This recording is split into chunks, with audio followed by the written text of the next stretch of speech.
Bienvenue les amis, je suis ravi d'être avec vous aujourd'hui pour qu'on parle, ça y est, de cette UFC 272, nouvel event numéroté. Vous le savez, dès qu'on en a l'occasion sur le CCS, on fait un gros podcast preview pour vous présenter les combats principaux et aussi pour vous présenter des combattants qu'on a envie de voir dans cet événement. Cet événement évidemment qui est magnifié, ponctué par ce duel des former friends, bitter rivals, comme c'est dit par l'UFC, Colby Covington face à Jorge Masvidal, l'un des rares, si on peut dire, main event d'UFC numéroté, qui n'est pas pour une ceinture. Il n'y a même pas, comme Lionel disait dans la conversation de sport de combat, il n'y a même pas une ceinture en chocolat pour cet événement. Non, non, pas de ceinture BMF, rien du tout, rien de tout ça. On va juste laisser deux personnes qui ne peuvent plus se voir se battre dans la cage. Et pour m'accompagner, pour vous parler de cette UFC 272, je vais présenter celui que j'ai déjà cité dans ce podcast. Et oui, je ne peux pas m'en empêcher. C'est Lionel. Comment vas-tu, mon cher Lionel? Bah écoute, ça va pour l'instant, mais si je revois encore une seule fois le trailer de Covington Masvidal, je me jette par la fenêtre. Alors c'est vrai que sur le dernier UFC Fight Night, on en a eu à plus quoi savoir en faire. Du trailer, c'était juste abusé, insupportable.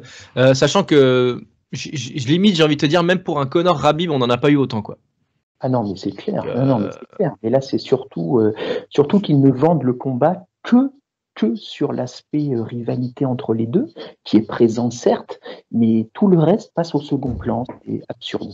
Sachant que tu as quand même on va en parler, hein, mais un champion lightweight quand même, un ex-champion lightweight dans la carte et tout le monde s'en fout en ce qui concerne l'UFC. Et c'est vrai si on peut commencer par ça, tiens, ça peut être intéressant. Non, je vais quand même présenter Kim avant quand même. Salut Kim, comment vas-tu? Ah, très bien. Moi, je suis juste un peu dégoûté que cet événement n'ait pas fait l'objet d'un The Ultimate Fighter. En format TUF, Ouais, de fou. ce combat aurait été clairement parfait, en fait. Mais sinon, c'est voilà. Je pense que ouais, c'est ça. Même pour nous qui sommes pas comment dire des obsessionnels de la hype. J'avoue que ça, en teuf, par contre, c'est quand même un sacré truc qui nous donne envie. Un Covington Masvidal, malheureusement, c'est Juliana Pena et Amanda Nunes, donc voilà, c'est pas le même stade de hype, mais voilà, ça existe quand même. Donc voilà, mais oui, pour en revenir à pour qu'on aille gentiment vers les combats et aussi vers le Covington Masvidal, c'est vrai que dans une UFC où on commence de plus en plus à entendre des critiques sur le salaire des combattants, des combattantes, bien sûr, de voir un événement où le seul argument de vente de Dana White et de ses compères de la communication à l'UFC, c'est la rivalité entre Covington et Masvidal et de ne pas avoir un semblant de respect, on va dire, même pour les autres combattants. Rafael Dos Anjos, ça fait beaucoup de bien à la catégorie des lightweight. Edson Barboza, quand même, 26 combats à l'UFC, faut le dire quand même. Et même en parlant des autres combattants d'ailleurs, c'est vrai qu'on peut s'énerver ou en tout cas souffler un petit peu tout ça parce que c'est un peu chiant quand même, si on peut dire, de voir que tout ne tourne qu'autour de cette rivalité et au profit même des deux combattants d'ailleurs. Oui, mais pour moi, ça montre un peu aussi les limites de l'UFC quelque part, qui est mine de rien une ligue naissante entre guillemets, pas naissante, mais disons qui est en train de s'installer. Florissante, ouais. Florissante, absolument, merci, mais qui n'a pas, je pense, encore l'importance que Dana White pense qu'elle a. Et la preuve en est que, effectivement, tu enlèves ce main event, il y a des combats très intéressants, mais qui ne vont absolument pas passionner le grand public et qui ne va pas vendre. Et du coup, il se retrouve un peu à faire l'article comme un peu un event comme celui de samedi. Il est à la limite entre la soirée de boxe sérieuse et l'exhibition de catch. Voilà, ça rappelle un peu comme quand Conor avait combattu Cowboy Cerrone. Ils te mettent tout sur le côté hype, le côté personnalité. Et là, clairement, tu as Masvidal, qui est l'un des plus gros vendeurs actuels. Sa rivalité avec Colby, c'est du pain béni. Et il ne marche que là-dessus. Il ne communique que là-dessus. Ce qui veut dire quelque chose, mine de rien, de pas forcément flatteur, je trouve, pour l'organisation. C'est clair. Kim, tu as un mot là-dessus? Non, Lionel, vous avez clairement presque tout dit. C'est un événement, un money fight, clairement. Tout l'événement entier, il y a du travail. je pense, c'est un événement qui est pour lancer vraiment l'année de l'UFC au niveau pay-per-view. Parce que je connais pas, d'ailleurs, on en a parlé en off tout à l'heure, je connais pas vraiment les chiffres du début de l'année, mais j'ai pas l'impression que l'UFC, pour l'instant, ait bien commencé son année financièrement. Moi, j'ai plutôt l'impression que c'est ça, c'est question financièrement parlant, ils veulent marquer le coup avec clairement un money fight, enfin, quelque chose qui risque de dépasser le million, voire le million, million et demi, ça même, ouais, je pense que ça peut même aller jusqu'à 1,5 million parce que déjà Masvidal vend très bien tout seul. Alors là, quand tu rajoutes tout ce que les Américains adorent, c'est ça. Puis Colby est un personnage, enfin, est un bon trash talker. Leur rivalité existe, donc voilà. Mais après, je pense que ce soit nous trois ou le grand public, tout le monde va clairement regarder ce combat. Par contre, je pense. Ouais. Ah ouais, c'est vrai. Là, pour le coup, l'UFC nous a eu à ce niveau-là, c'est qu'on sait qu'on va consommer, ça c'est sûr. Avec ou sans pay-per-view, ça après c'est à notre bon vouloir. Bref, comme on l'a dit, nous l'idée aussi c'est qu'on ne tombe pas dans cette hype et qu'on ne parle pas que du Masvidal Covington, puisque nous on ne s'intéresse pas qu'à ça, bien entendu. On commence comme d'habitude avec les combattants ou les combattantes qui pourraient nous intéresser dans l'undercard ou dans les prélims, peu importe. Toi, Kim, je vais rester avec toi. Tiens, quel est le combattant que tu as envie de regarder surtout dans cet event? Moi, ce serait surtout le combattant de Common Event, ce serait RDA, Rafael Dos Anjos. Malheureusement, qui arrive, je pense, sur la fin de sa carrière aujourd'hui. Il a été champion, tu l'as bien souligné tout à l'heure. Je pense que, malheureusement, une fois qu'il a été champion, il avait été très, très impressionnant comme champion. Je me rappelle qu'à ce moment-là, on voulait un combat avec Khabib. À ce moment-là, on le donnait comme potentiel tombeur de Khabib. Il y avait même un combat contre Conor McGregor qui avait été prévu.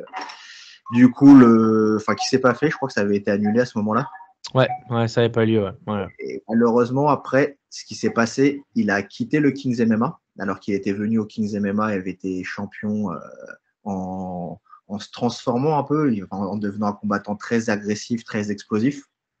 Et une fois qu'il a quitté le Kings MMA, c'était pour des raisons financières. En fait, il a voulu fonder son académie et ne pas donner les, je sais plus combien, je crois que c'est 20% de management et de training camp aussi, à rajouter au training camp.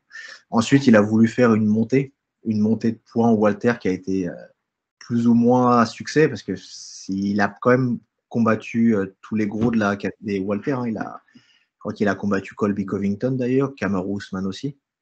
Tout à fait. Il a fait des décisions à chaque fois. Puis là, il revient en lightweight, mais bon, c'est la fin de sa carrière, mais un très beau combattant, très grand champion que je pense on va voir un de ses derniers combats que je vais suivre avec attention. Surtout qu'on l'a pas vu combattre depuis 1 an et demi, un long ring rust, notamment quand on a l'âge qu'a RDA, 37 ans, 30 combats à l'UFC. Et en fait, l'âge, c'est une chose, mais on parle souvent de carburant dans les sports de combat, c'est-à-dire tout ce que tu as pu encaisser dans ta carrière. RDA a quand même pris des coups, a vécu un petit peu des guerres. On se rappelle du combat contre Colby Covington, notamment pour la ceinture intérimaire. C'est un combat qui a laissé des traces. Il y en a eu plein d'autres. Je veux dire, des combats épuisants pour RDA. Moi j'ai peur, on va y revenir tout à l'heure, mais voilà, c'est vrai que je vais pas trop en dire, mais le ring rust peut être quelque chose d'assez important quand même pour RDA. On va bien voir en tout cas ce que ça va donner. Dit tout à l'heure, le nom, le carburant, ce qu'on appelle outre-Atlantique le mile edge. Donc, en fait, le mile edge, ok. C'est le même genre d'expression, hein. C'est vraiment sur l'idée de la route. Mais bon, après c'est pas par parti pris que je dis ça aussi, mais je pense qu'il a fait une erreur de quitter le Kings MMA en fait en 2016. D'ailleurs, c'était son combat contre Alvarez en fait. Quand il a combattu Alvarez, il était déjà en transition. C'est là qu'il a perdu la ceinture. Ensuite, il a continué, fait un combat d'après contre Tony Ferguson qu'il a perdu aussi. Je pense que ça a été un tournant dans sa carrière malheureusement. Tout à fait, on va y revenir de toute façon à RDA qui va nous intéresser dans son combat face à Raphaël Fiziev, combattant qu'on aime d'ailleurs aussi beaucoup. Lionel, toi, je sais ce que tu vas dire, c'est pour ça que je me marre à l'avance, mais le combattant que tu as envie de voir ce week-end, ça va être qui alors? Déjà, j'aime pas trop ton ricanement parce que un peu de respect pour lui. Bien sûr. Donc, Brian Kelleher qui affronte Umar Nurmagomedov. Brian Keller, parce que j'aime bien son look déjà, il a une tête rigolote, il se prend pas au sérieux, et quand il fait des call-out, il les fait au ukulélé sur son Instagram. Et j'invite tout le monde à aller voir ça, parce qu'à chaque fois, ce sont des petites pièces d'art qui valent le détour. Sachant que tout le monde ne joue pas du ukulélé, si on peut dire. Ah mais ça... surtout pas comme lui, surtout pas comme lui. Et tout à l'heure, on va parler d'un autre grand mélomane, en la personne de Bryce Mitchell, qui a sorti une mixtape de rap. Donc franchement, cet event, oh là là, il y aura à boire et à manger. Ah, il y aura à boire et à manger, il y aura du contenu sur Apple Music, sur Spotify, quoi. Ouais, il y aura de la personnalité dans la cage. Ouais, ça, c'est ah, mais surtout qu'en plus, tu vois qu'il y a Kevin Holland, etc. C'est vrai que ça n'a pas manqué de personnalité. Même Nzechukwu, d'ailleurs, le Nigérian, ça peut promettre. Enfin bref. On en a donc terminé sur les combattants qu'on attend. Mais c'est vrai qu'on peut aussi parler d'Oumar Nurmagomedov, qui avait gagné son premier combat à l'UFC contre Morozov. Encore pas soumission. De toute façon, c'est un petit peu monnaie commune chez les Nurmagomedov de s'imposer comme ça. Mais bref. Oui. Il est dit qu'une règle tacite, si jamais un Nurmagomedov s'impose autrement que par soumission, il est excommunié. Ouais. Ah bah c'est pour ça, ça les motive les mecs. Hein. Exactement. Des fois, il peut y avoir des TKO aussi, des grands endpoints. Preuve en est avec Islam Makhachev le week-end dernier contre notre cher Bobby Green qu'on embrasse. Qu'on embrasse. Là, l'UFC a essayé de mettre un maximum de hype pour cacher la misère autour de Makhachev, du fait qu'à chaque fois qu'il a un combat, c'est toujours décalé, repoussé, blessure, tout ce que tu veux. Mais bref, ça mériterait sujet, tiens, d'ailleurs, qu'on se pose pour parler d'Islam Makhachev, parce qu'il y a des choses que je lis qui m'interpellent sur les réseaux sociaux ou encore sur des interviews post-fight, etc. Et des choses qui m'interpellent un peu. Bref, n'en parlons pas plus. On va pouvoir passer sur la main card donc, de cette UFC 272. Event qui aura lieu, je ne l'ai pas précisé tout à l'heure, mais au T-Mobile Arena de Las Vegas, bien entendu, dans la nuit de samedi à dimanche prochain. Sergey Spivak contre Greg Hardy. C'est le premier combat de la main card. C'est, je pense, en termes de hype, le combat le niveau 0 de la hype, puisque bon, on est sur deux combattants qui n'ont jamais réussi à confirmer les espoirs placés en eux.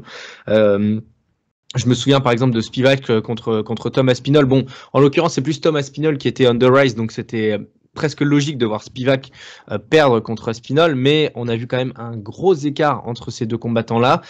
Donc le combattant moldave, si je ne dis pas de bêtises, qui avait un peu de hype quand il était arrivé. Je me souviens, Greg Hardy, c'est pareil. Au final, c'est deux combattants qui n'ont jamais réussi à passer le cut, pour reprendre une expression de golfeur, et qui aujourd'hui sont même pas dans les classements d'ailleurs, ou close to, tu vois, ils sont vraiment pas loin du top 15. Mais bon, c'est quand même une entrée en matière assez légère quoi, dans cette main card. Ouais, clairement, c'est deux combattants sur un siège éjectable, j'ai envie de dire. Moi, j'ai envie de dire malheur au vaincu. Je pense que celui qui perd ce combat, malheureusement, sera cuté de l'UFC. Ça aurait été un combat peut-être il y a 2 ans ou 3 ans. Étant donné que les deux étaient invaincus, ça aurait fait une confrontation qui aurait fait un main event du UFC Fight Night sûrement.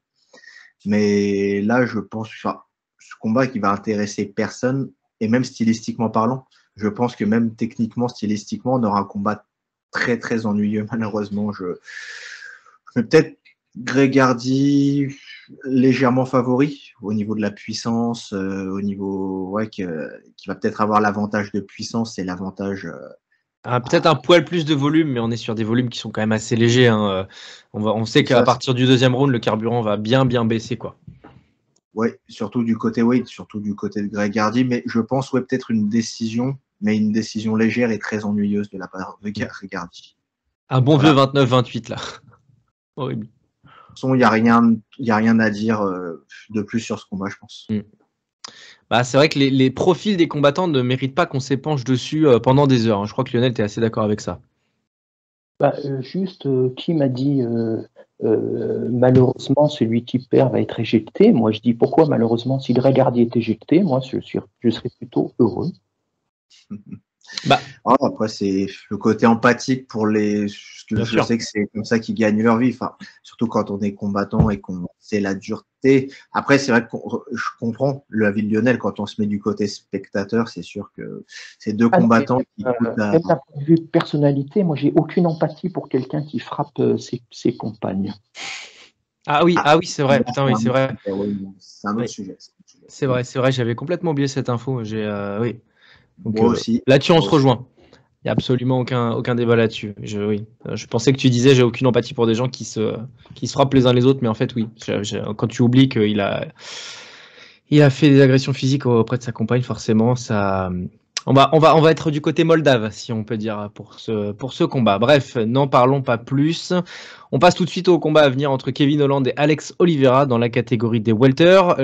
Kevin Holland qui donc redescend de catégorie, si je dis pas de bêtises, puisqu'il est à 14 chez les middleweight, mais là il redescend chez les welter, une catégorie qui pourrait peut-être plus lui correspondre, qui peut peut-être plus lui correspondre par rapport à son gabarit et son physique assez élancé. Il combat donc Alex Oliveira qui a déjà un paquet de combats à l'UFC, 20 combats déjà, mais qui n'a lui non plus jamais réussi à confirmer, surtout lors des dernières années. Il enchaîne les défaites, il est sur 6 défaites sur ses 8 derniers combats à l'UFC. Et qui a donc, par exemple, qui a combattu contre Shavkat Rakhmonov, mais autrement, on n'est pas sur des no-name non plus, mais on est sur des combattants de seconde zone également. Donc voilà, Kevin Holland a-t-il l'occasion, selon vous, de retrouver une série positive, parce qu'on se rappelle qu'il est sur 3 combats de suite sans victoire lui non plus. Là aussi, c'est un peu malheureux vaincu, j'ai l'impression. Là, je pense que justement, c'est un combat qui est fait pour Kevin Holland, et un combat et une catégorie qui est faite pour le relancer. Je suis d'accord. Lui, il est dans ces combattants qui étaient de base trop petits pour sa catégorie, mais qui sont trop gros pour celle d'en dessous. Donc il va devenir un gros 77 kilos, alors que de base c'était un petit 84. Je crois qu'il est sur 2 défaites d'affilée, si je me souviens bien, mais que le dernier a été changé en non-contest contre contre Kyle Dokos. Kyle. Parce que Chris, voilà, je sais qu'il avait du poids à prendre pour le coup, Kevin Holland. Je sais qu'il avait perdu contre Marvin juste avant. Et après, je ne sais plus contre qui aussi, mais c'était à chaque fois par décision et c'est un combattant qui est. Derek Brunson. Il avait été assez honteux contre Derek Brunson d'ailleurs. Mais c'est un combattant qui reste très dangereux quand même, qui reste explosif, déjà qui était puissant pour des moins de 84, on va dire, même si il était petit, moins de 84. Là, je pense qu'en moins de 77, il combat contre quelqu'un qui est lui clairement sur un siège éjectable, parce que Oliveira, je sais même pas. Enfin, c'est même un miracle qu'ils sont encore à l'UFC avec les défaites qu'il a. Je pense que là, ce sera malheureusement pour lui, Oliveira, son jubilé, qui va perdre ce combat et qui est fait pour relancer la carrière de Kevin Holland et qui finira sur ce jubilé-là pour lui. Parce que malgré tout, c'est vrai que Kevin Holland jouit d'une certaine réputation malgré tout. On se rappelle de ses 4 victoires, 4 ou 5 même, je crois que c'était 5 victoires en 2020, pendant l'année du Covid en plus. Donc comme on avait moins de combats, beaucoup moins d'intérêt pour l'UFC, c'est vrai que Kevin Holland a un peu détonné dans ce contexte assez particulier. Et 2021, il n'a pas du tout confirmé. Donc c'est vrai que de le revoir actif et potentiellement victorieux en 2022, ça pourrait remettre un peu de crédit sur son nom. Sachant que voilà, c'est un combattant qui a un très bon jeu de kick, qui a du volume en striking et qui a des longs segments, des longs bras. Donc je pense que chez les middleweight, ça peut peut-être, chez les welter, ça peut peut-être, il peut peut-être tirer de son épingle du jeu. Ouais. Puis surtout que même si sa hype est redescendue depuis sa série de défaites, on va se le dire, c'est quand même un combattant qui est bankable quand même, Kevin Holland. C'est là, avec le main event que tout le monde attend, je pense que Kevin Holland peut ajouter de la bankabilité, je ne sais pas si on dit ce mot-là, mais de la bankabilité sur la carte. Lionel, qu'est-ce que tu penses toi de ce combat et surtout de Kevin Holland, puisque voilà, comme on disait, Alex Oliveira, il est un peu cramé, quoi, tout simplement. Moi, je suis pas trop d'accord avec vous. Moi, je trouve que Holland, il est cramé aussi et depuis un certain temps. Ah, ok. Tu parles de sa descente en welter, là, il descend en welter, mais c'est vraiment. Vous savez ce que je pense des gens qui descendent? Pour moi, à chaque fois, ce sont des moves un peu désespérés parce qu'ils voient qu'il n'a pas du tout sa place dans sa caté. Je ne vois pas ce qu'il va faire plus bas. Il a montré, c'est pas tant le fait qu'il ait enchaîné les défaites, c'est surtout la manière dont il a perdu. Clairement, il a touché son plafond de verre, ça fait un moment déjà. Et là, on lui donne Oliveira. Pour moi, c'est moins pour le relancer que parce que il savait pas trop qui le faire combattre. Oliveira est disponible, il est toujours disponible de toute façon. On sait qu'il a 11 enfants, il a besoin d'argent. Il combat pour pas cher. C'est un combat dont je ne comprends pas pourquoi il est en main card d'un event numéroté non plus. Voilà. C'est vrai. Tu le mets dans une fight night, c'est parfait, les deux sont spectaculaires, mais j'en vois aucun des deux n'avoir aucune... Enfin, Oliveira, on n'en parle même pas, mais Hollande, je vois vraiment pas ce qu'il va pouvoir faire, aucune aspiration au titre. Oui, ça c'est sûr par contre. Ouais. Voilà, le mieux que je peux souhaiter pour ce combat, c'est que ce soit un peu fun. Voilà, qu'on ait 3 rounds où on s'amuse un peu, où on s'ennuie pas trop, mais honnêtement, selon l'état de forme, si jamais des gens ne se réveillent que pour le combat suivant, alors on ne voudra pas, honnêtement. Ouais, bien sûr. Ah bah oui, non, ça pour le coup, on peut aisément le comprendre. Ouais, c'est vrai, ton avis est compréhensible, Lionel. Enfin, on peut comprendre ton avis. Ouais.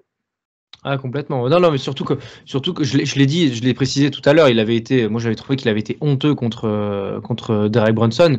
Prendre le combat à moitié à la légère, prendre Derek Brunson de haut. Derek Brunson, il a peut-être perdu là récemment contre Jared Cannonier, mais c'est tout sauf un combattant à prendre à la légère quand même. Enfin, à un moment donné, il faut quand même mettre du respect sur son nom. Et contre Vettori, il a juste été dépassé par beaucoup plus fort que lui.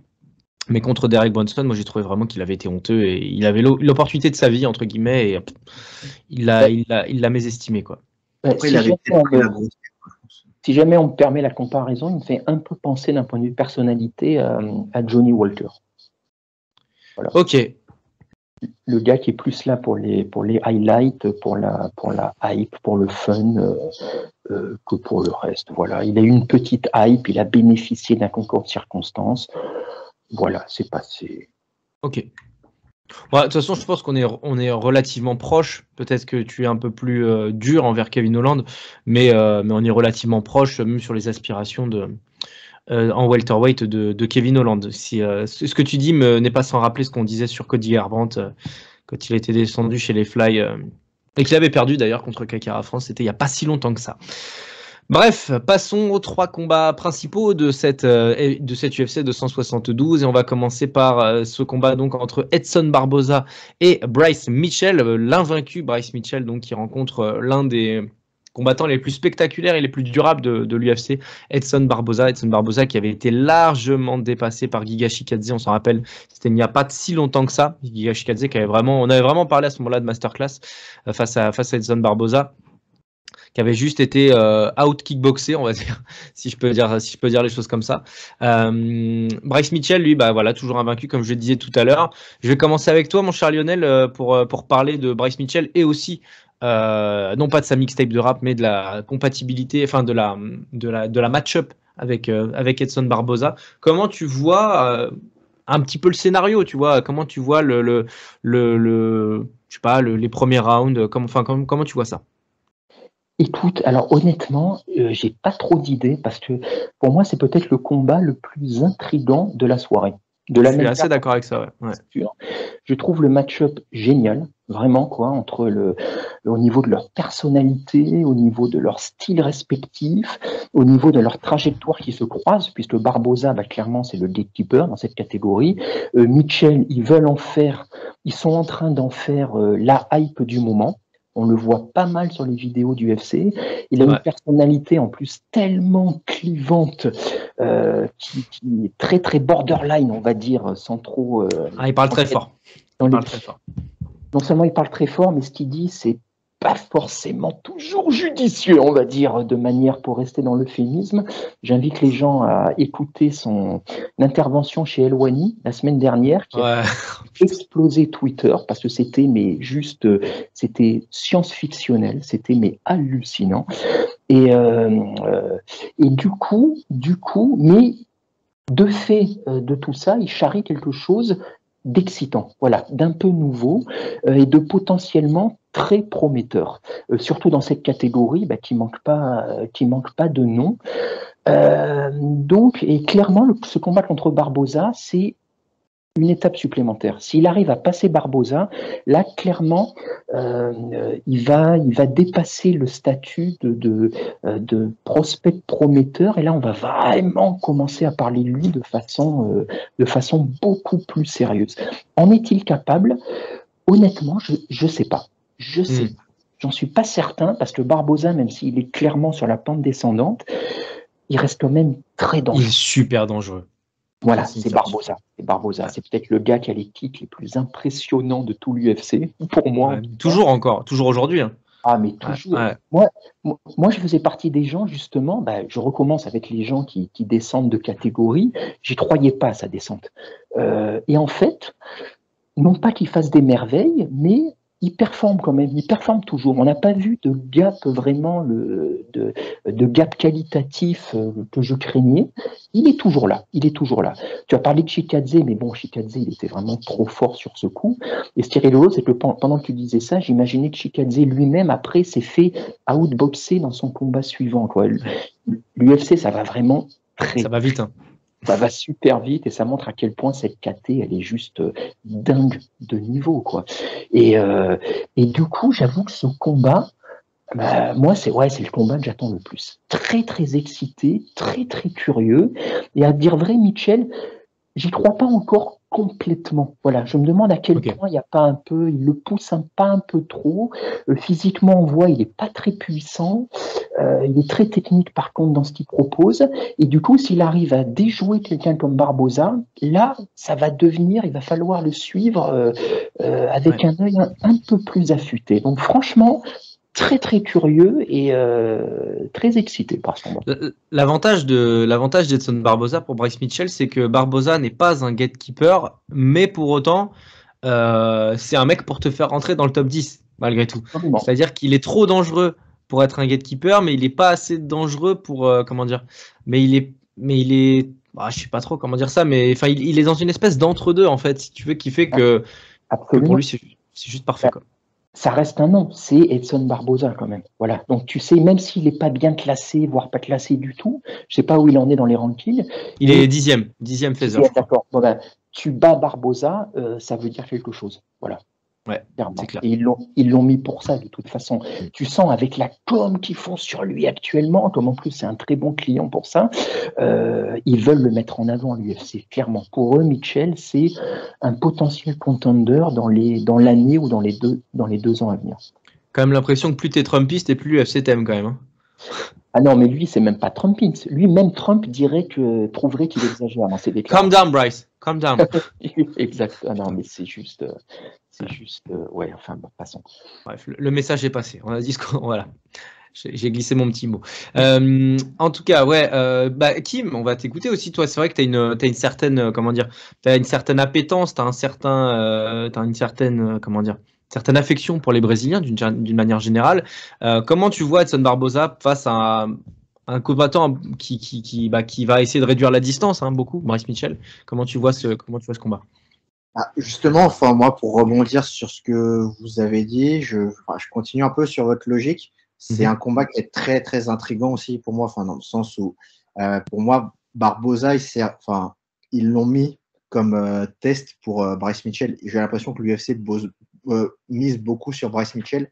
C'est un combattant qui peut être, comme on dit aux États-Unis, the next big thing, c'est-à-dire qu'il peut être potentiellement ultra bankable. Quelqu'un qui trash talk beaucoup, qui est très, qui a beaucoup de charisme, qui est très controversé, un personnage. Ouais, voilà, c'est ça. Ouais. Tout ça. Après, techniquement parlant, pareil, c'est intriguant. Je pense qu'on peut avoir le droit à une guerre. Je pense que ça peut être potentiellement le fight of the night samedi. Je pense qu'on peut avoir une guerre de 3 rounds, que ça peut se jouer à pas grand-chose. Barbosa, comme vous l'avez dit, reste extrêmement dangereux pour n'importe qui d'ailleurs, n'importe qui de la KT.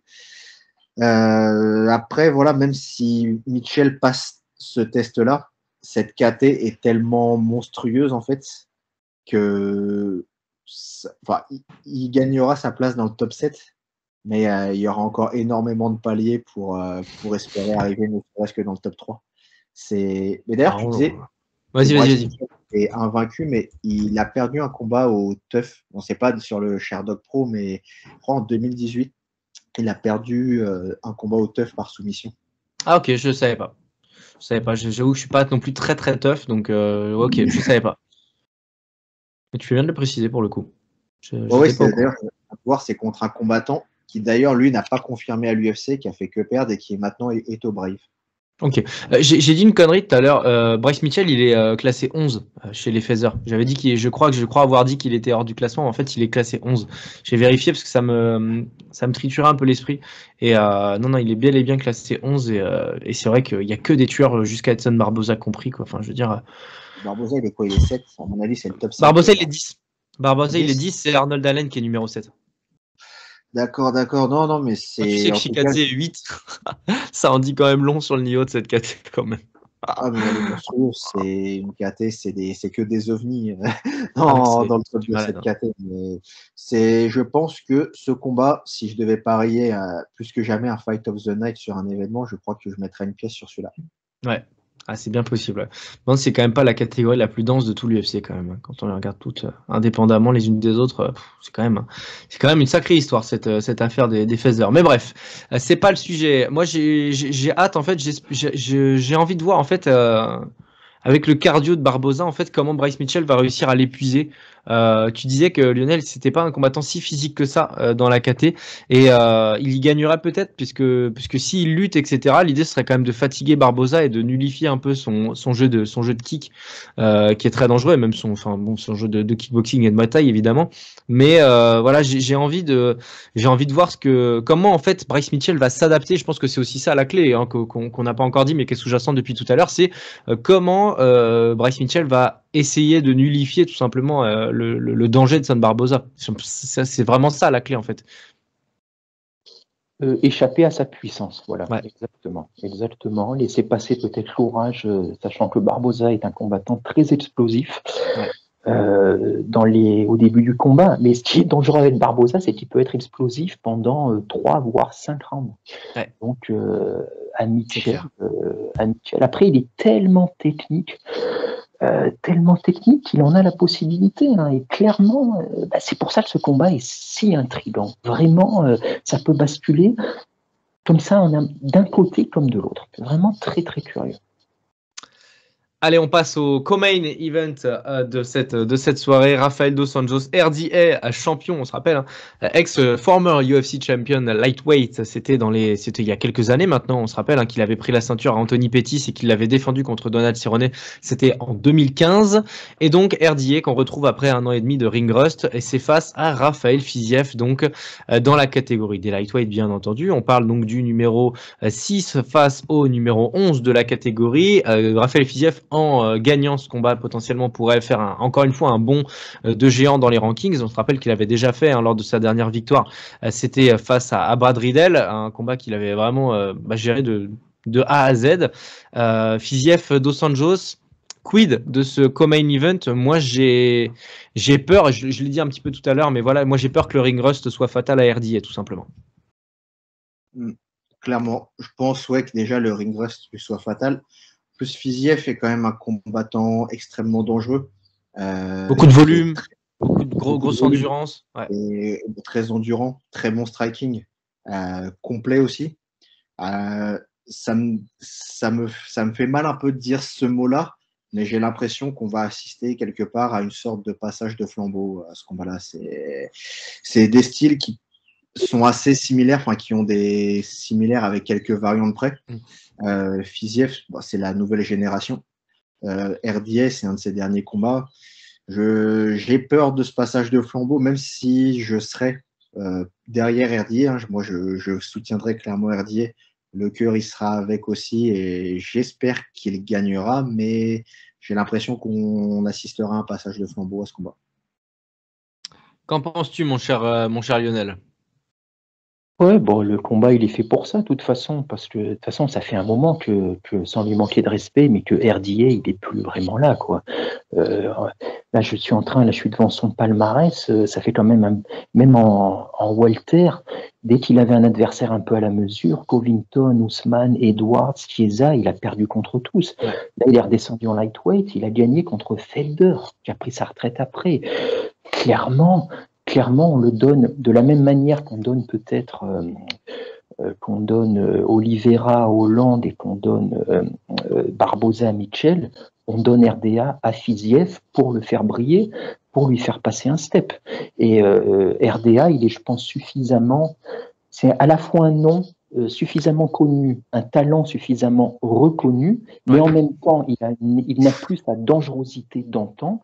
Donc tout est là pour que Fiziev passe un step. Voilà, puisque là, RDF est clairement au fils de gatekeeper. Moi, je mettrais juste, alors je pense que Fiziev va l'emporter, parce que voilà, encore une fois, ce sont deux trajectoires, l'une ascendante, l'autre descendante qui vont se croiser. Néanmoins, pour Fiziev, ce sera vraiment important. Bon, RDA, je pense qu'il n'a rien à perdre. Voilà, s'il perd, ce sera logique. S'il gagne, c'est du bonus. Mais j'ai envie de dire attention, parce que Fiziev, moi, je suis un peu moins dans la hype que beaucoup, et je trouve que lors de ses derniers combats, quelques-uns de ses derniers combats, il a montré quelques failles, notamment... Sa garde, hein, déjà. Moi, je trouve que sa garde n'est pas si bonne que ça, il prend des dommages.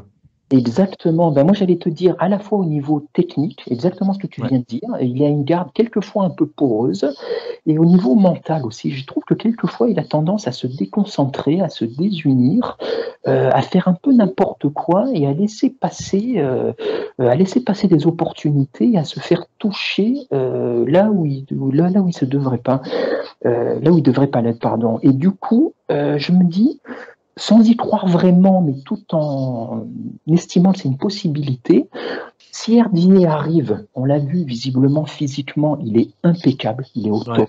C'est clair. C'est clair. Incroyable. Ouais. On peut penser que certes, il y aura le ring rust, mais c'est quand même vachement bien préparé. Que Fiziev fasse attention, parce que qu'il ne prenne pas ce combat à la légère en pensant que ça va être juste une étape normale à passer facilement. S'il se trouve face à un RDA motivé, bien préparé, attention. La victoire n'en sera que plus belle pour lui, mais il a intérêt à ne pas venir les mains dans les poches. Bah, c'est ce qu'on pourrait se dire parce que donc Fiziev, il est comme tu disais, il est on the rise, mais c'est vrai que on aurait pu lui donner un combattant un peu moins, comment dire, je sais pas, mais par rapport à son build-up, ça aurait peut-être été plus compatible pour lui d'aller taper un Dan Hooker ou même d'aller taper un Tony Ferguson dont on connaît aujourd'hui les immenses limites. Hein. Voilà, le Kukui qui est vraiment là aussi sur la fin. J'ai tendance à croire que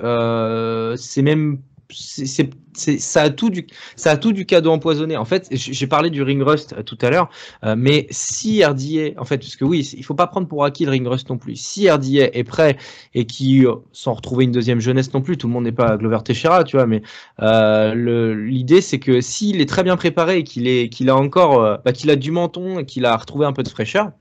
RDA, ça reste quand même un combattant hyper complet malgré tout, quoi. Donc attention.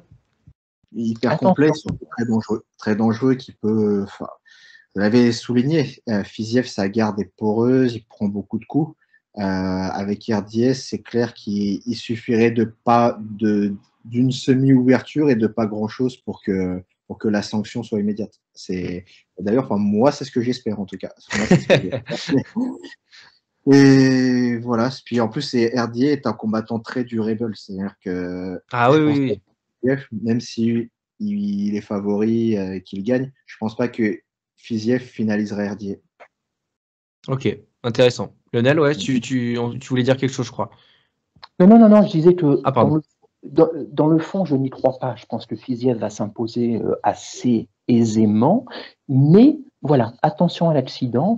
Et je vois pas RDA se faire terminer non plus. Moi, je vois plus une décision au point après une domination globale de Fiziev. Mais voilà, avec ce petit bémol, il faudra qu'il fasse attention. Tendance à penser que tout ce qui n'est pas 30-27 pour Fiziev serait une semi-défaite quand même pour lui. Hein. Un peu, ouais. C'est un peu dur dit comme ça, mais c'est un peu dur, ouais, carrément. Mais pas totalement faux non plus. Pas totalement faux non plus. On montrera ses limites quelque part. Ouais. Ah, c'est ça. Sachant que, comme on le disait, comme on l'a dit au tout début, on a l'impression d'envoyer un peu RDA à l'abattoir, si on peut dire, ou en jubilé, ou en dernier combat. Allez, vas-y, la porte, elle est par là-bas. Merci pour tout, mais salut. Et faut pas qu'il se rate Fiziev, c'est clair. Absolument, parce qu'en plus. Est très dense, dans le sens, avec les featherweight, c'est quand même la KT la plus dangereuse du circuit, les lightweight. Ben, c'est ce que j'allais dire. Tu m'as dit que Fiziev, il était numéro 6, c'est ça? Il était 11. Il est 11 et RDA 6. D'accord, ah, c'est RDA qui est 6. Ouais, ça n'a pas bougé depuis des années en fait, depuis quasiment un an et demi, puisque de toute façon chez les lightweights, c'est vrai que à part Tony Ferguson qui est descendu et Michael Chandler qui est arrivé et Makhachev, je crois qu'il était 5 pendant un certain temps, 4 ou 5 pendant un certain temps RDA, et avec l'éclosion de Beneil Dariush et d'Islam Makhachev, il a légèrement glissé avec son ring rust, mais avec les Connor, les Tony Ferguson qui sont descendus, en fait ça a égalisé un peu les choses, ce qui fait que RDA n'a pas bougé quasiment dans les classements. Ouais. Parce que Dan Hooker n'a pas grimpé, tu vois, et ensuite derrière, c'est vrai qu'il est passé le top 8. Après, là, je trouve que RDA numéro 6, il est permis de penser que c'est un peu le voir un peu sympa. Ouais, exactement. Ouais. Disons qu'il a un nom, quoi. Voilà. C'est ça. Puis après, c'est vrai que tu as des jeunes, parce que regarde, Saroukian, il a été exceptionnel le week-end dernier. Mateusz Gamrot, on en a parlé sur le site, et c'est un combattant qui a énormément de talent aussi, mais pour l'instant, il leur faut gagner en expérience et en combat à UFC pour pouvoir monter dans les rankings. Donc pour l'instant, c'est vrai qu'RDA, en perdant, il perdra beaucoup, puisqu'il sortira quasiment du top. Il sortira quasiment du top 15, si j'ai envie de dire, avec les Gamrot, les Saroukian, etc., qui sont pas loin. Mais voilà, bref, de toute façon, RDA Fiziev, c'est donc ce common event, et donc c'est un 3 rounds, non, je suis pas fou. Oui, un 3 rounds, ouais. Il n'y a que le main event qui est en 5 rounds. C'est ça. Mais c'est vrai que le RDA de 2015 manque beaucoup. Enfin, c'est vrai que je pense que même aujourd'hui, le RDA de 2015, je pense qu'il est un bien fou à la KT. Je pense qu'il est champion, clairement. Et ah ouais, le RDA de 2015, explosif, qui maintient la même intensité, qui met la pression en permanence. Le champion actuel est un peu comme ça quand même. Ouais, mais disons que l'intensité est quand même 3 levels en dessous. Enfin, je veux dire, déjà, le striking de RDA en 2015, sa pression, sa façon de. Je ne sais pas si vous vous souvenez ce qu'il a mis à Anthony Pettis et après ce qu'il a mis à Cobo Cerrone. C'était quand même c'était quand même très violent. On parle d'Anthony Pettis qui, tout champion qu'il est, avait quand même des limites, même quand il était dominant quand même. Les changements de niveau. C'est un combattant qui a jamais trop supporté la pression d'un adversaire, Anthony Pettis quand même. Puis à cette époque-là, les changements de niveau, lutte, striking, c'était même pas en boxe, c'était en Muay Thai, lutte, striking, et ensuite 5 rounds sans baisser le cardio, sans que le cardio baisse. C'était puis avec les game plans du Kings MMA en plus. Ouais, c'est vrai. En tout cas, RDA, même si ça peut être éventuellement jubilé, parce que si jamais ça se finit au premier round, ce sera triste pour tout le monde. Mais en tout cas, on est content. Juste, on peut dire qu'on est content de revoir RDA sur une main card du UFC numéroté, de revoir RDA tout court. C'est vrai que ça fait plaisir. Allez les gars, on y va. Colby Covington, Jorge Masvidal, le main event of the evening de cette UFC 272. Donc les meilleurs amis du monde qui sont désormais les plus gros ennemis. Le numéro 1 face au numéro 6, c'est beaucoup plus qu'un combat, c'est aussi un règlement de compte. C'est une baston de rue organisée qui est légalisée, même si j'ai envie de dire par l'UFC. J'ai trop de choses à dire et à chaque fois ça me désole un peu. Stylistiquement, en termes de profil MMA, Colby Covington n'a ni le droit ni la possibilité de perdre techniquement. Il est meilleur en cardio, il est meilleur en lutte, il peut épuiser Masvidal en 2 rounds, il peut le sortir complètement du truc. En striking, on a vu, et d'ailleurs contre Ousmane notamment, qu'il avait beaucoup progressé aussi, comme Ousmane d'ailleurs. Il a un volume qui est juste exceptionnel. Le problème, c'est que c'est un gros con. Et du coup, ça fait que je ne le supporte pas, mais ça, on s'en fout un petit peu. À l'inverse, Jorge Masvidal, c'est un combattant plus imprévisible, plus je sais pas si j'ai envie de dire plus talentueux, mais ouais, je sais même pas. C'est un combattant spécial malgré tout. Et c'est ce qui fait d'ailleurs qu'il est aussi clivant, que ceux qui l'adorent à des strates immenses, et ceux qui le détestent tout autant, mais dans l'autre sens. C'est un combattant qui sait aussi résister à la lutte, même si on voit que sur des takedowns, etc., il est quand même, c'est quand même un former lightweight malgré tout. Donc voilà, il a peut-être pas non plus l'amplitude physique déjà de Covington, mais en plus de celle de certains welterweight qui sont d'excellents lutteurs. Bref. On donne beaucoup de crédit à Masvidal pour avoir accepté ce combat, bien sûr, puisqu'il est inférieur dans pas mal de catégories de MMA. Mais pour autant, on a vraiment l'impression qu'il peut tout se passer, quoi. Et d'ailleurs, si je peux me permettre, juste pour terminer, j'ai jamais vu Jorge Masvidal aussi énervé et aussi ayant autant envie de se régler, tout simplement. Même contre Ousmane, on n'a pas vu ça. Et là, pour le coup, la rivalité, elle est franche, elle est sincère, et la haine de Masvidal, elle est facilement perceptible. Vas-y, Lionel. Alors déjà, j'étais pas au courant qu'ils se détestaient, t'es sûr? Je crois que les sources, t'inquiète. Fais-moi confiance. Je crois que l'UFC n'a pas assez communiqué dessus. Il devrait nous en parler un peu plus.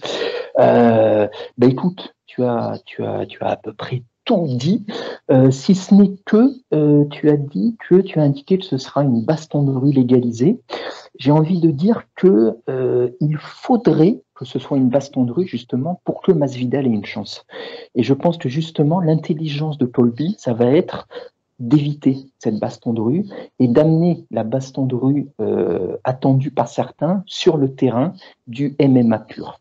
Voilà, parce que clairement, c'est, comme tu l'as dit, un meilleur combattant de MMA sur à peu près tous les plans, dans tous les domaines. Voilà, donc on en a parlé là il y a quelques jours, je te disais, j'y crois pas pour Masvidal. J'ai envie d'y croire, parce que je le supporterai, parce que comme toi, Colby, c'est compliqué.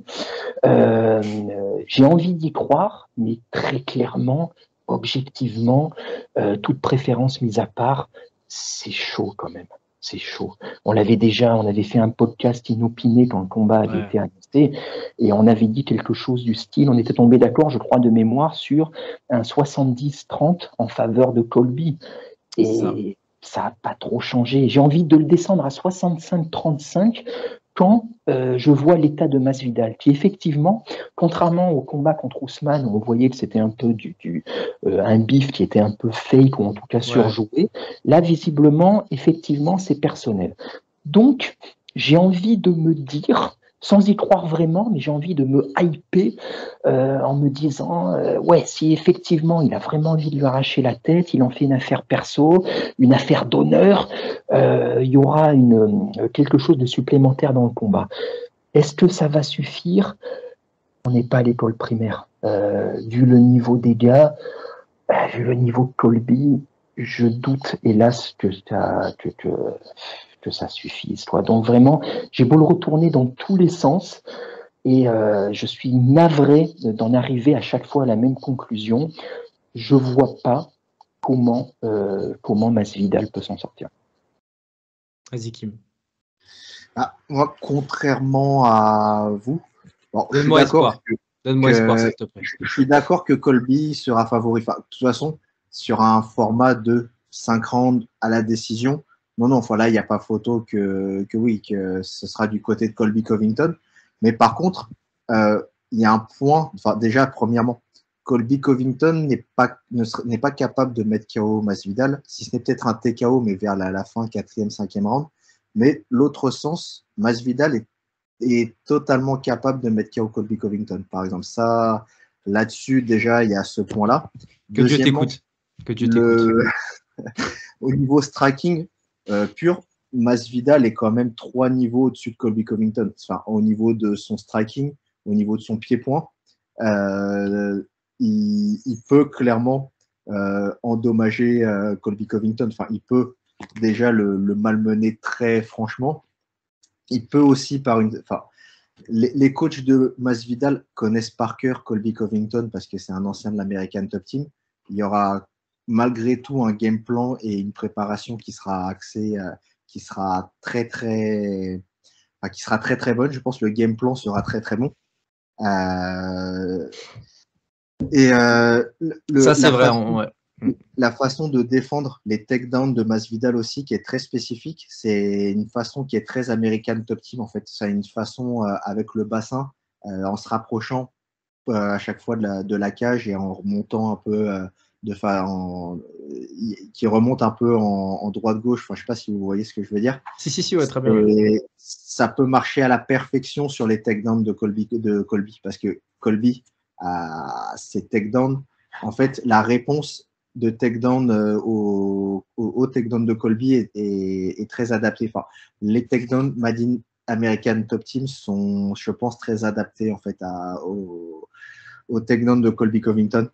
Après, justement, si le combat dure, malheureusement, plus de 3 rounds, malheureusement, là, ça va être très compliqué parce que déjà, niveau cardio, niveau intensité, je pense pas que Masvidal, malheureusement, tiendra pas le rythme. Malheureusement, je pense qu'après après ça, et puis son pouvoir de KO sera très diminué. Malheureusement, je pense pas qu'il aura le jus suffisant pour le mettre KO ou TKO dans les championship rounds. Mais par contre, je serais pas du tout surpris si Masvidal éteignait les lumières de Colby Covington. Mais alors, vraiment pas du tout. Si lui éteint les lumières, ou si le game plan, enfin, je vois bien, bon, malgré le fait qu'il en fasse une affaire personnelle, hein, enfin, c'est vrai que le fait qu'il en fasse une affaire personnelle, Masvidal peut être difficile là-dessus parce que je pense que le game plan sera aussi beaucoup de saper les jambes de Colby Covington, saper ses jambes, saper ses appuis. Là-dessus, Masvidal est très fort. C'est ça, et si Colby Covington n'a plus les mêmes appuis, sa lutte sera plus du tout efficace, son pressing sera aussi plus du tout efficace. Et là, Masvidal aura des opportunités très très sérieuses d'éteindre les lumières de Colby Covington. Donc moi, oui, je mets Colby Covington favori, bien sûr, mais je miserais quand même, je miserais sur Masvidal et je ne serais pas du tout surpris s'il choquait le monde samedi. Ça y est, j'ai le sourire, je n'arrive plus à m'en défaire. Oui, moi, la seule chose que j'ai envie il y a des choses qu'on a envie de rajouter forcément. Moi, ce que j'ai envie de rajouter, c'est que tu parles du potentiel KO de Masvidal. Moi, j'ai envie de te répondre, et pourtant, c'est l'objectivité qui me pousse. Covington a un sacré menton. Si jamais Masvidal veut toucher et veut nuire, c'est la tempe. Clairement. Pour moi, c'est la tempe ou rien. Donc, faut taper la tempe. Et oui, si je peux juste me permettre de rajouter quelque chose, Masvidal, comme c'est pas un combattant qui a énormément d'amplitude dans ses coups, il est très fort en crochet, il est très fort sur les uppercuts, tu vois, c'est pas quand il frappe en ligne, c'est plus difficile pour lui. Enfin, en tout cas, il n'a pas l'amplitude nécessaire, mais comme il frappe très bien en crochet, on sait que les crochets, c'est quasiment le coup parfait pour taper au niveau de la tempe. Donc, sur du overhand ou du crochet, il aura toutes ses chances. Mais c'est sur des sorties de clinch, c'est sur des secteurs où Covington peut dominer, puisque c'est en réduisant la distance que Covington pourra être supérieur. Donc, attention à ça, il faudra surprendre. Je pense à voir, parce que ça va être la grande interrogation, parce que de toute façon, je pense que là-dessus, Colby Covington va s'y préparer aussi, étant donné qu'ils se connaissent par cœur malgré leur haine commune. Les low kicks, je pense que d'ailleurs les coachs de l'ATT ont axé beaucoup la stratégie là-dessus. Les low kicks, à voir comment ça va fonctionner sur Colby Covington. Les low kicks de Masvidal sont quand même très dangereux. À voir si il va réussir à saper, déjà le premier round, s'il va réussir à bien saper les appuis de Colby Covington. Et là, avec des appuis diminués, là avec des appuis diminués, je pense qu'il pourra lui placer soit un overhand où la tempe pourrait être touchée bien plus facilement et le KO pourra venir beaucoup et pourrait être spectaculaire même dans ce cas-là. Lionel, vas-y. Je ne sais pas si tu as quelque chose à rajouter sur ce que j'ai dit et ce qui m'a repris derrière. En théorie, ouais, j'ai envie de vous suivre et tout est possible, hein, surtout avec Masvidal. On va pas redérouler tout son parcours, mais le mec, il a quand même touché des molosses bien plus impressionnants que Colby, physiquement s'entend.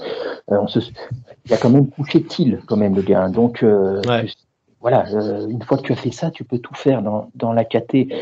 Après, il y a quand même des combats contre Ousmane qui ont été très révélateurs à ce niveau-là. Et Colby a un profil qui pourrait s'en rapprocher un peu sur certains plans. Et on a vu à quel point il peut être aussi facilement muselé, Masvidal.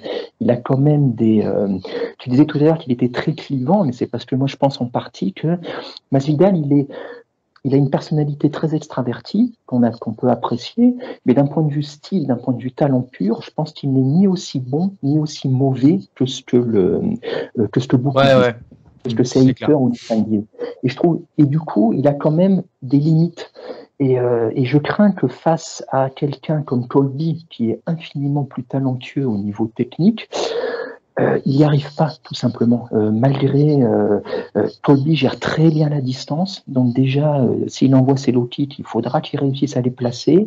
Et puis pour réussir à le connecter, il va falloir qu'il s'approche, qu'il casse la distance. Et ça, c'est pas évident.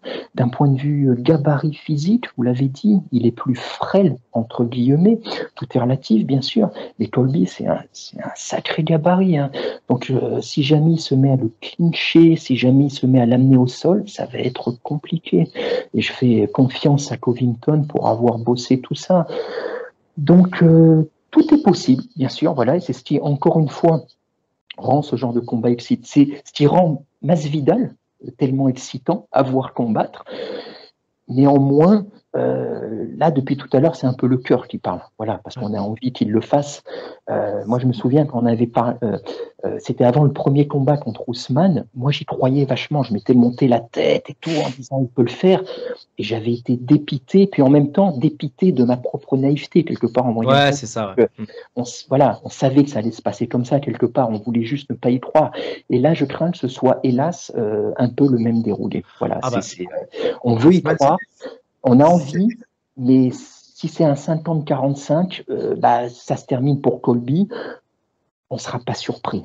Voilà. Vas-y, Kim.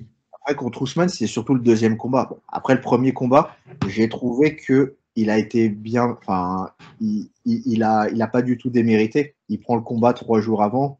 Il prend l'avion et je crois qu'il prend une pizza. Il mange une pizza, il prend une bière pendant sa. Enfin, il a même du mal à faire le cutting, je crois. Il en chie de fou.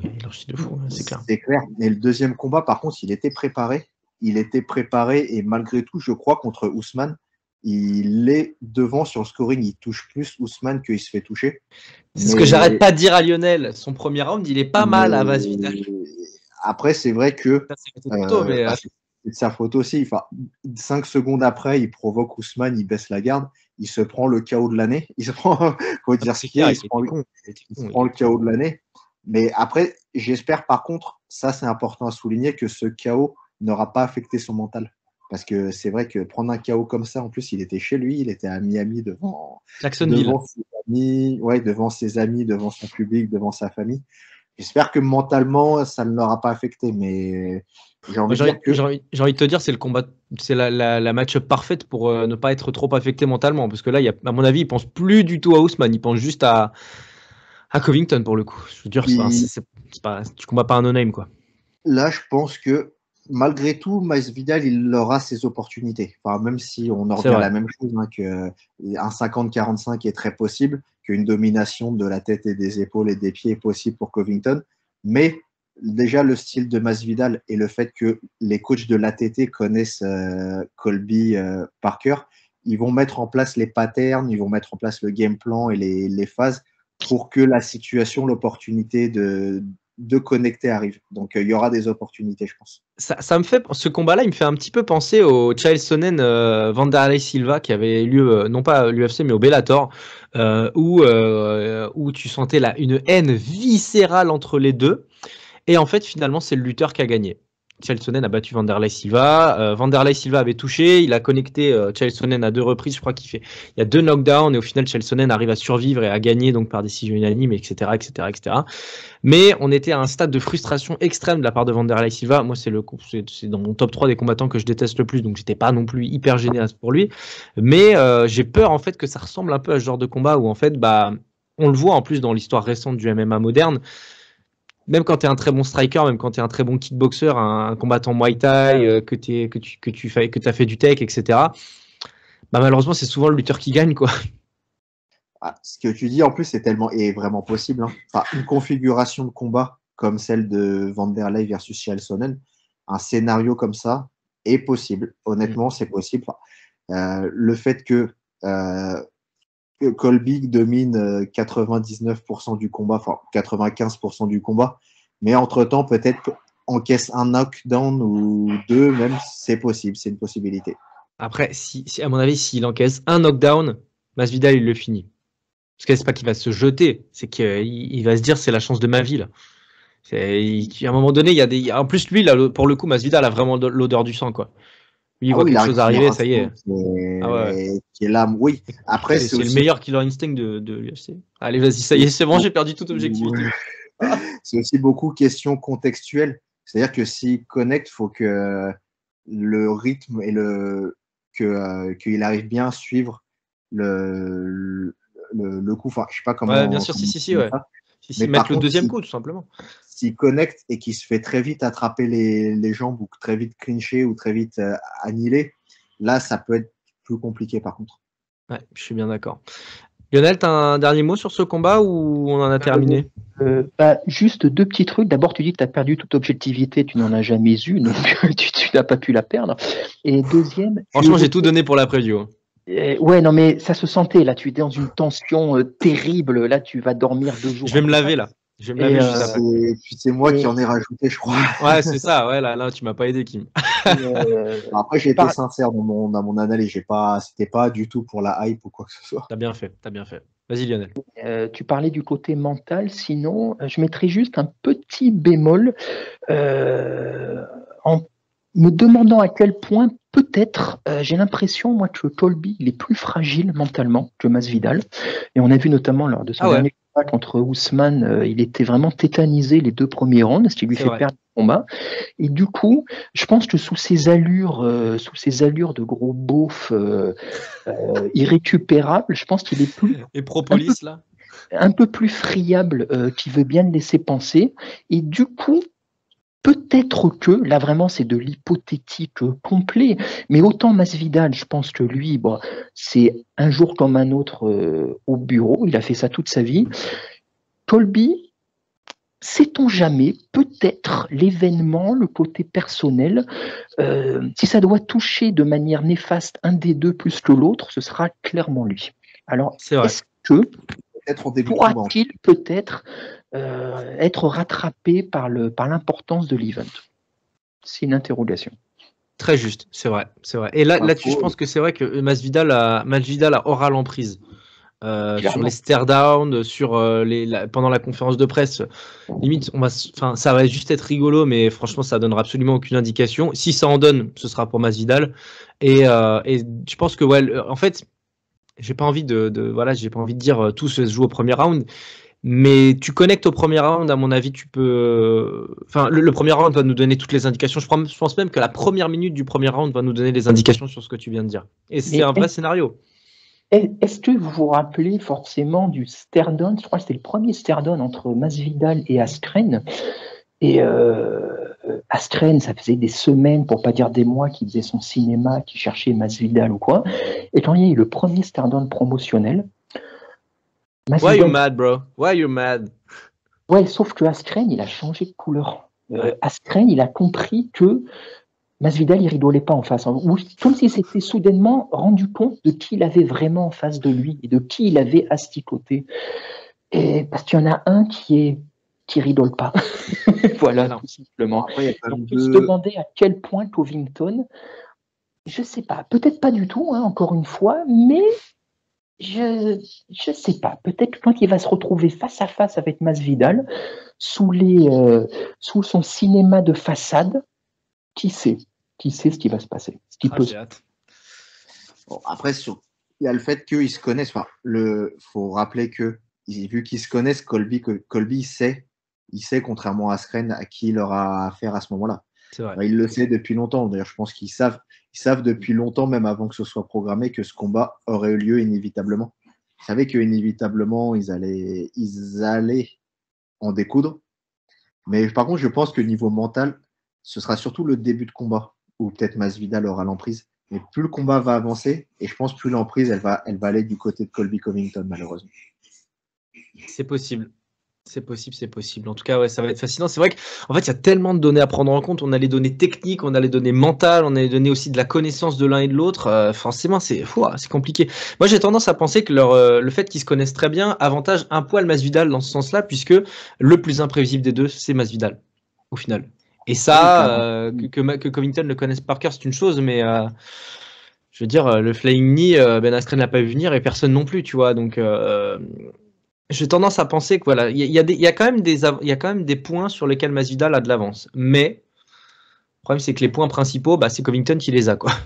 Surtout au niveau de l'imprévisibilité, les coachs de la TT, connaissant encore plus, je le répète pour la 5e fois, mais connaissant Colby Parker et faisant la préparation de Masvidal, vont faire en sorte que l'imprévisibilité soit permanente. J'ai envie de dire, ils vont créer l'incertitude en permanence dans le style. Ils vont peut-être même, ses déplacements, ses patterns, son langage verbal va peut-être même totalement changer dans le combat. Ça va peut-être se trash talker pendant le combat, c'est sûr même d'ailleurs.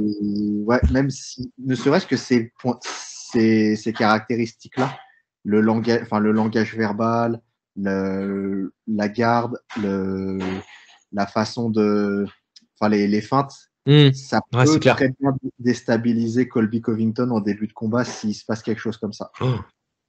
Tu me donnes trop de hype, tu me donnes trop d'espoir, Kim. Je te jure. Donne trop d'espoir. C'est fini là. C'est fini. Bon. On n'est pas trop quand même. Hein? De quoi, Lionel? N'aie quand même pas trop d'espoir, quand même. Ouais, le seul avantage, c'est que je serai en vacances, donc j'aurai peut-être l'opportunité de penser à autre chose. L'analyse post-fight, si jamais Colby prend un KO. Oh là là, là c'est simple, je suis en vacances. Voilà, vous qui nous écoutez, je serai à New York pendant la semaine prochaine, enfin cette semaine, donc pendant le combat, c'est simple. Si Masvidal gagne par KO, c'est simple, je me prends 1 heure dans un cyber ou je sais pas quoi, je fais la preview avec vous. Je fais le débrief avec vous. Voilà. Ah ouais, très bien. Très bien. C'est sûr et certain, tant pis, je sacrifierai l'Empire State Building, je serai avec vous pour vous dire à quel point je suis un homme heureux, tout simplement. Avec un verre de... C'est quoi déjà la boisson préférée de Masvidal? Monster, non? C'est pas le Monster? Je sais même pas, je sais rien. Tu feras la preview avec le verre de Monster. Ouais, voilà, c'est ça. Je ferai même une espèce de pub alors qu'ils m'ont rien demandé, etc. Enfin bref. Ouais, mais si Covington par contre gagne par KO, je m'absenterai pour une durée prolongée. Ce qui est probable, je pense peut-être TKO, mais pas KO. Enfin, TKO. Alors, on avait dit ça pour Ousmane aussi. Hein. Oui, mais il y a on avait dit ça va être comme le premier. Colby Covington n'a pas le même KO power que Ousmane. Enfin, Ousmane a quand même beaucoup gagné en puissance de frappe. Après, TKO dans les championship rounds, oui, mais j'ai quand même du mal à croire à un KO dans les 3 premiers rounds. C'est vrai. Bon allez messieurs, j'ai plus qu'à vous remercier de cette preview très complète de l'UFC 272 avec donc comme main event ce Colby Covington Jorge Masvidal qu'on attend tous, il faut le dire. Vous pouvez donc retrouver cette preview sur YouTube et aussi en podcast. Merci à vous de nous avoir écoutés, merci à Kim et à Lionel d'avoir participé à ce podcast et de m'avoir accompagné. Je remercie surtout, je remercie évidemment Kim et Lionel, mais je remercie surtout Lionel parce que Kim m'a donné trop d'espoir sur Masvidal et s'il perd, ça va être encore plus difficile. Et ça, voilà, je le dis. Tu vas m'en vouloir. Non, ça va, j'ai pas la rancune tenace, mais j'avoue que l'après-midi sera peut-être plus difficile avec ce que tu as dit.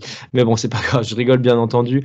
Gagne, tu me remercieras. Ah oui, là, si je gagne, je vais à la réunion, je te serre la main, je te dis merci, tu vois, il n'y a pas de problème. Je prends l'avion. Comme si j'avais. Je finir la rue. Ah oui, j'aimerais bien. Voilà, merci en tout cas à vous de nous avoir écoutés jusqu'au bout. Évidemment, on remercie toujours les copains qui sont avec nous, qui nous soutiennent et qui partagent nos podcasts aussi. Alexandre Herbinet, évidemment, de RMC Sport, Samir et Omar du podcast Octogone qu'on embrasse à chaque fois.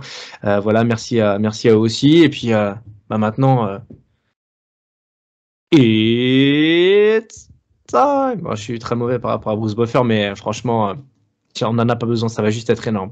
Merci à vous les gars et à très vite. Et bien sûr à dimanche ou à lundi pour le débrief de cette UFC 272. Allez, ciao.